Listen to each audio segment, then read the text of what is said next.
What's up, everybody? It's your boy Ryan, and this is the Thunder Channel. On nootropics, on testosterone, on supplements, on using what we can to make us feel, perform, and function awesomely. I am your host, Ryan Michael Bell. Thanks so much for being with me. Subscribe to the channel if you haven't. Hit the bell to get notified of all the content I am pushing out. You should just get the YouTube app, because then literally on your phone it'll go, hey, Ryan is live, or Ryan just pumped out a new video.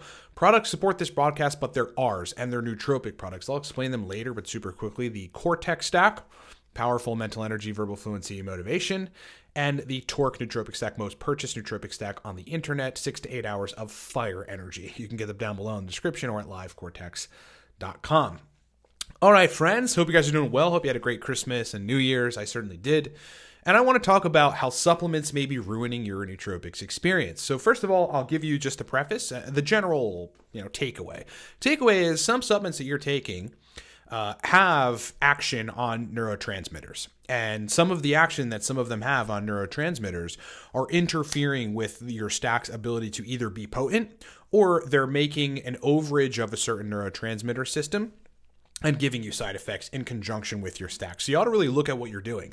I've consulted many guys over the years, and this has accumulated into a large number of men who have a laundry list of supplements that they're taking. And usually I have to go in and be like, why are you taking this? It's usually like folks started taking it because they read it did X. They thought that might be beneficial. And then what I found is people are usually reluctant to remove stuff that at one point help them. They just accumulate supplements over time that they're taking. They're not even really sure if it's helping them anymore. And what ends up happening is the supplements are hindering their nootropic effects, or they're allowing the nootropics in conjunction with these supplements to give them side effects. So I want to bring you deeply into a client situation, just one of many, where this happened, and talk about the chemicals that they were taking that they thought, hey, I should be taking these, and how they were interfering with their stacks. And then once we removed them, how staggering the difference was in terms of the potency of the stacks and the reduction and really removal of side effects. I'll give you this example of a client who got on board with me to do a 6-month program and was taking a laundry list of supplements, right? 2 of them were the following. The first one was Tulsi Holy Basil, and the second one was Rhodiola rosea, right? Pretty interesting compounds. What we had determined is that, yeah, we were getting results with nootropics at that point, but he was having substantial side effects with some stacks, and then some stacks just weren't hitting like they should, right? On the energy scale between 1 to 10, he'd report like a 3 or 4, on the memory scale, a 3 or 4, motivation scale, a 3 or 4. I mean, these should be 7, 8, 9, 10 if they're really potent, effective stacks. So we removed both of those compounds, and then suddenly there was a staggering difference in better reporting in 7, 8s, and 9s in the scale of 1 to 10 in terms of energy, motivation, memory, verbal fluency. Stacks were hitting better, side effects went away. But why? This is the major points I want to get across. Let's look at Tulsi Holy Basil. So that was one of the compounds that we removed in order to make this better. What does it do? Well, it normalizes blood glucose and blood pressure in people that have issues with glucose and blood pressure. But what about regular people? What about folks that don't have an issue with, blood glucose or blood pressure? What's that going to do? Probably lower it, right? Yes, it's an adaptogen, but more than likely it's going to lower it. And that may make you feel funky. That may interact with your stacks. If you're walking around with somewhat lower blood sugar than your set point, or just low blood sugar in general, like, you're not going to feel good, and stacks won't give you potent energy. I mean, there's certain baseline stuff that you can't paint over. There's certain dirt that you just can't, you can't Band-Aid, you can't paint over it. Tulsi Holy Basil also has an antidepressant and an anti-anxiety-like effect, which is good. You would think that's good, but at what cost, right? What the literature seems to allude to is an increase in net serotonin concentrations. And what net serotonin being higher than normal does to people when they're trying to take dopamine nootropic stacks is it inhibits the effect of the dopamine nootropic stacks in some part, because serotonin receptors, when they're activated, they have inhibitory control over dopamine pathways, okay? So what I discovered just through analyzing a supplement regimen and realizing he wasn't responding the way that he should be responding to some of these stacks, was that the high net serotonin from the Tulsi, and some other compounds that we removed, were fussing with the dopamine stack's ability to do their thing. So we remove those, dopamine stacks hit again. Secondarily, though, Tulsi Holy Basil is an inhibitor of cholinesterase or acetylcholinesterase, which is an enzyme that's supposed to break choline down and recycle it for later use. It's basically like the choline transporter, right? Like the SERT of acetylcholine. But tulsi-holy basil inhibiting that provides more acetylcholine to the brain. And he was getting jaw clenching and otherwise side effects from cholinergic stacks too. So, once we remove the tulsi-holy basil, that resolved. I mean, that and some other compounds, that resolved. Because again, you have this chemical that's inhibiting the dopamine stacks, but also because it's providing more choline. Then we bring like Hydra-21, Ataracetam, Citicholine in great combinations, which would otherwise be a great stack. And it's giving him side effects. It's because tulsi-holy basil is inhibiting cholinesterase, and now he's got this overage of acetylcholine and thus the side effects. So we removed it, problem solved.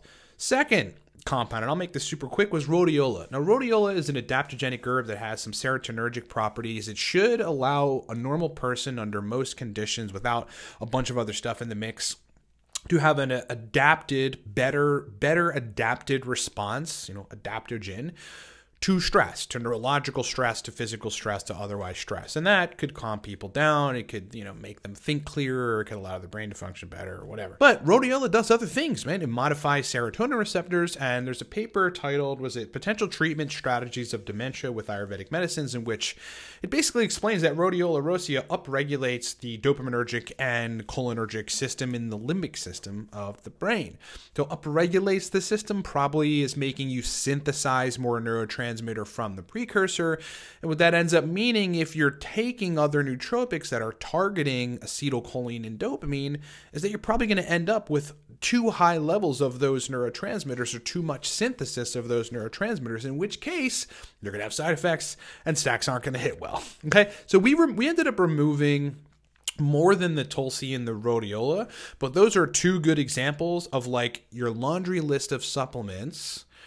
The chemicals in it are acting on neurotransmitters in a way which interferes with your nootropics, So if you're wondering why, I mean, there's many reasons why people don't get the greatest effects or they have side effects and they just throw stacks away like, oh, I won't use that again. You may want to look at your supplement regimen. Don't be one of those people that has this long, huge, exhaustive list of supplements because you read X does X and you think that's good for you. You needed it a year ago or 6 months ago and you're still taking it. Don't do that. You have to kind of reanalyze. Like I do this every 3 or 4 months. The supplements that I'm taking, what was I taking the CoQ10 for? Do I feel like it's made a major difference? Do I feel like it needs to be in the picture? Is it interfering with any of my nootropic stacks? Are there biomarkers that I had measured prior, brought the CoQ10 in, and then they changed? Is it better? Do I have to continue taking it? NAC is another great example. Like why are you taking NAC? Are you trying to normalize dopamine at some level? Trying to foster gene expression in the hypothalamus because that's one of the things that it does. You start taking it at whatever dose, and then it's like people just indefinitely take it. Oh, because it helped me then. Do another analysis. Do you need to be taking it now? Is it helping you now? Or is it interfering with dopamine stacks because it has some action on dopamine? Something to think about. People make the mistake of going into biohacking and nootropics and trying to look, everybody's trying to improve their brain performance, right? To feel fucking awesome most of the time, to get a lot done. That's ultimately the goal.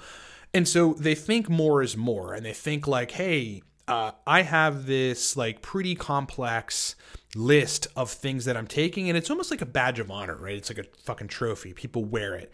I take this, this, and this, and this, and this, and they're reluctant to remove compounds for that reason, right? And for the reason that they got on it and it was supposed to do something good and they've been taking it forever, and why not keep taking it? It does X good thing. But biology, especially neurobiology, is more complex than that. It's really specific, actually, and you have to be monitoring and analyzing like an analyst what's doing what and what could potentially be interfering with your nootropic stacks. Like, so in these cases, like tulsi and rhodiola, yeah, they were making him make more acetylcholine. They were optimizing dopamine at some capacity. But if you're bringing nootropics in to do that, well, you don't need the tulsi-holy basil, and you don't need the rhodiola, and they're going to cause side effects via causing overages of these neurotransmitters. I actually want to take you into the document. So I'm going to flash the document on the screen so that you can see the difference between the stacks. Let me just find the stack here. Okay, cool. So let's see. That was the second one. There's actually many of these. Once we removed all the compounds, the person got a substantially better result. But here we go. So this stack, 10 milligrams Hydra 21, 200 of teacrine, 350 milligrams Alcar, a serving of fish or krill oil, 400 to 500 of Mucuna. I actually forgot which dose his Mucuna came in. I think it was 500. And then 50 milligrams of theanine. So if you look at the first iteration of that stack, this was stack 8, you got energy at a 3. This is at a 1 to 10. That's not good. Verbal fluency at a 3, okay, somewhat okay. Motivation at a 6, that's pretty good. Flow at a 4, okay. Memory at a 3, not great for an Hydra 21 stack, my friends. I mean, Hydra 21 is a memory compound, centrally.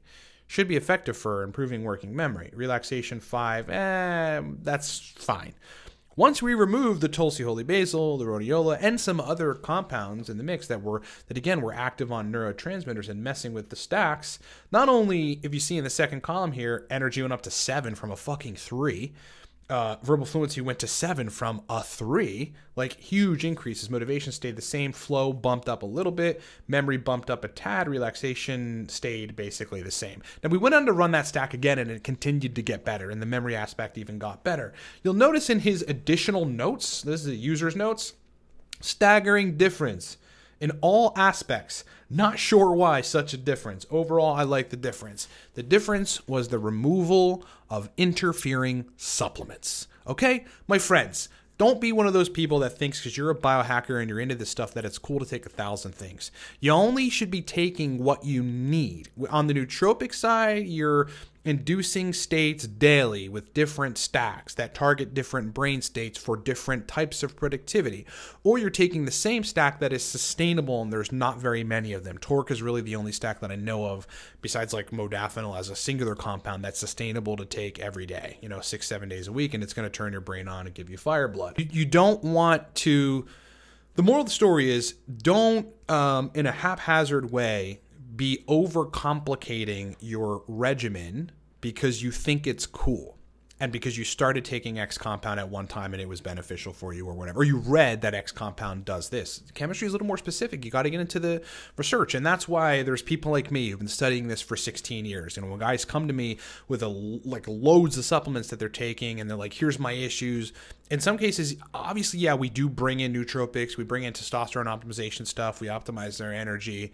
But more times than not, I'm removing compounds. Why are you taking that? Oh, because I started a year ago and it does X or whatever. Okay, well, it's also interfering with this stack here, so let's remove that. Why are you taking that? Same thing. Oh, I started taking it, whatever. I thought it was cool. I read that it does this, but it's interfering with this stack. I know that, right? Remove it, the stack gets better. On and on and on, and this is kind of a repeating process. So don't have a long, exhaustive list of supplements if you don't know what they're doing, and if they're interfering with your nootropic stacks, you got to know that. Get into the literature to find out. Make a decision. Fucking remove it.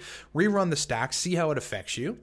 And then, regardless on your supplement regimen, do a reanalysis every, call it 3 months of the supplements you're taking. You should probably have blood markers. Yeah, lab results, if it's vitamin D or if it's B vitamins or whatever, to tell you what the marker was before you started taking the supplement, if you're targeting increases in vitamin D or whatever, and then tell you what the marker is after 3 months.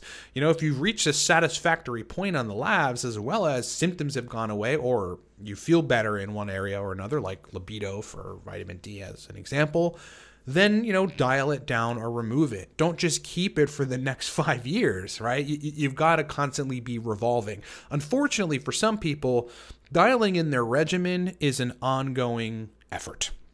Okay, even for me, I change my regimen, usually every 3 months. I do an analysis, some stuff stays, some stuff goes away. I'm not going to take it forever. I was taking it based on a biomarker or a symptom or whatever. And then after 3 months, I do another analysis, and this has to go, this is resolved, blood levels are up, everything's good, et cetera, et cetera, et cetera. Okay, so I hope I've given you some food for thought about how to think about your supplement regimen. You're not a cool biohacker because you can take fucking 17 things, okay? You're a biohacker if you're intelligent about what you take and you're selective about what's in your system, especially as it relates to the interference with nootropics. Thanks for watching, guys. As I said in the beginning of the video, products support this broadcast, but thankfully and luckily for you, they're epic nootropic products and they're ours. They're my inventions. First of them is the Cortex stack. Now look, I built Cortex as a modafinil alternative. Let me say that again. I built the Cortex stack as a modafinil alternative, okay? I figured out that uridine, citicoline, artichoke extract, bacopa, in very particular doses, turns the brain on very substantially. It's very, very noticeable. So buy the Cortex stack, livecortex.com, if you want primarily motivation, verbal fluency, mental energy, and that feeling like your brain is very, very fluid. Cortex is an exceptionally powerful nootropic stack, and you can buy it in the description down below or at our website, livecortex.com. Secondarily, the nootropic stack that has made massive waves on the internet, the most purchased stack out there, blowing through inventory, constant revolving door, like we're close to running out each time, and then we have to re-up on inventory. Torque, 6 to 8 hours of fire blood. I mean, if you want that type of clean stimulant, but noticeable stimulant energy that doesn't make you feel jittery or give you crashes or inhibit your ability to relax. It's just like you're firing on all cylinders. You feel like yourself. You got a lot of reservoir in the kind of cognitive area. Like you could just push through work for long periods of time, and you have the energy and motivation to do it by Torque. Get it below. The link is in the description or at our website at livecortex.com. For either one of our nootropic stacks, if you use the coupon code 15NOW, 15NOW, you can save 15% literally right now. Don't close the video and close the page and not do this. Click on the links, go buy the products. I promise you, you will love them. If not Cortex, then Torque. If not Torque, then Cortex, and probably both. If you need me to overhaul your regimen, as we discussed in this video, or to design a new regimen for you, or to do both around nootropics, energy, and testosterone, hire me. That's what I do. I'm the world's foremost experts on facilitating high-level cognitive function for athletes, business professionals, like owners of companies that you definitely have heard of. Famous actors have hired me, all manner of people, down to regular Joes that own their company and want to function better. Hire me, livecortex.com. I've got 6-month and 3-month slots open. If you have the budget, I would love to work with you. It's been a pleasure hanging out with you. Thank you so much for listening. Please take heed to my suggestions and the points in this video, and I'll talk to you next time.